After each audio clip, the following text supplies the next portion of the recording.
Programme সম্পর্কে আমাদের এই মশক নিধন প্রোগ্রামটা আগেও চলছে।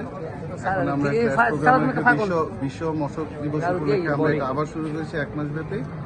এর সাথে আমাদের সাথে কাজ করছে ফরেন অর্গানাইজেশন, MSF এর মতো একটা ফরেন অর্গানাইজেশন যারা ডেঙ্গি নিয়ে কাজ করে, ওরা আমাদের সাথে একসাথে কাজ করছে। ওরা জনসচেতনতা এবং শিক্ষানবিশ কিছু মশক নিধনের ট্রেনিং প্রোগ্রামগুলো করে যাচ্ছে। একই সাথে মাননীয় মেয়র মহোদয়ের নির্দেশনা যে ক্র্যাশ প্রোগ্রামগুলো যেন এফেক্টিভ হয়, ওই জন্য আমরা আমাদের কিছু স্প্রেম্যান এবং মশক কর্মকর্তা নিয়োগ করে দিয়েছি এই ক্র্যাশ প্রোগ্রামটা সফল করার জন্য। এর সাথে সচেতনতা বৃদ্ধির জন্য এবং কোনোখানে মশকের প্রাদুর্ভাব ঘটলে যদি কোনো অবহেলা থাকে, ওই ক্ষেত্রে আমরা আইনানুগ ব্যবস্থা গ্রহণ করব। সবগুলা এই মশক ক্রাশ প্রোগ্রামের মধ্যে হবে।